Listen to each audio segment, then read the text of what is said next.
Madame Rossi, bonjour. Bonjour, monsieur les journalistes. Nous avons tous appris la nomination de Madame Judith comme première ministre, en tout cas une première. Vous étiez aussi au courant, vous avez suivi cette information. Comment vous avez accueilli cette nouvelle? Oui, j'ai bien suivi cette nouvelle sur les médias et les réseaux sociaux. C'était vraiment pour moi une très grande surprise et surtout de joie, voyant que le président s'est souvenu des femmes. Oui, le président a joué un rôle très important dans cette égalité, puisque nous avons besoin de 50% hommes et 50% femmes dans le gouvernement.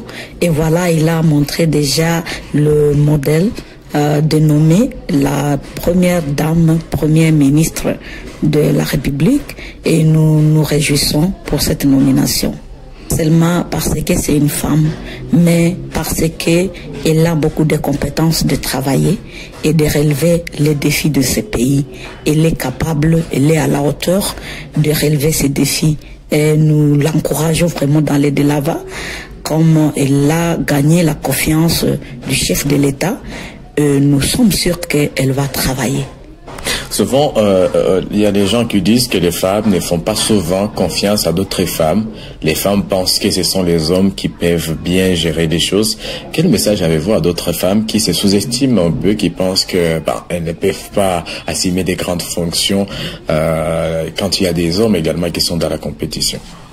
Oui, à ces femmes-là, je peux dire que c'est une ignorance par rapport à cette question. Donc, les femmes qui se sous-estiment n'ont pas droit à se sous-estimer, puisque les femmes sont aussi capables. Elles peuvent jouer aussi de grands postes, comme même la présidence. Vous voyez par exemple la Tanzanie, et la présidente c'est une femme. Donc nous les femmes, nous sommes fortes, nous sommes capables, et nous pouvons aussi faire tout ce que les hommes peuvent aussi faire. Pensez-vous Que les hommes seront à l'aise avec la femme à la tête de cette structure? Quelle harmonie il faut avoir? Quelle idée avez-vous du fonctionnement d'une institution qui a à sa tête une dame? Oui, j'espère que les hommes seront très contents d'être dirigés par une femme compétente. Il est seulement question de le respecter et de prendre une attitude envers eux de respect, sincèrement, mais elle est vraiment capable de le faire, et je sais qu'ils seront à l'aise avec elle, puisqu'elle va mettre ses compétences au service de la nation. Il y a des femmes qui sont en train de souffrir dans des camps de déplacés, surtout pour leur hygiène intime, non pas à péter de l'ange et tout. Et vous pensez vraiment que la première ministre doit avoir un regard particulier à la femme de l'Est, et quelles recommandations faites-vous à Madame Judith, la première ministre? Oui, la première ministre doit avoir un regard particulier vraiment à la femme de l'Est. La femme de l'Est a subi beaucoup des atrocités causées par l'insécurité, la guerre du 23.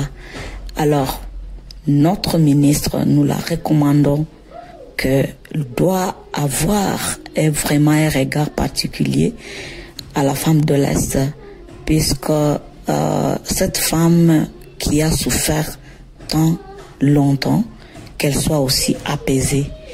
Et la femme de l'Est a besoin de la paix, puisque cette paix-là, si la femme ministre sera capable d'amener, de restaurer la paix à l'Est du Congo, la femme de l'Est sera autonomisée économiquement. Oui, je suis Rosie Kaleki, Madame Rosie. Je suis à Goma et je suis la coordonnatrice provinciale de comité de pilotage, de coordination de structures socio-professionnelles. On sait du BIREC, un parti cher au docteur Julien Paluku Kaongia. Merci beaucoup. Merci.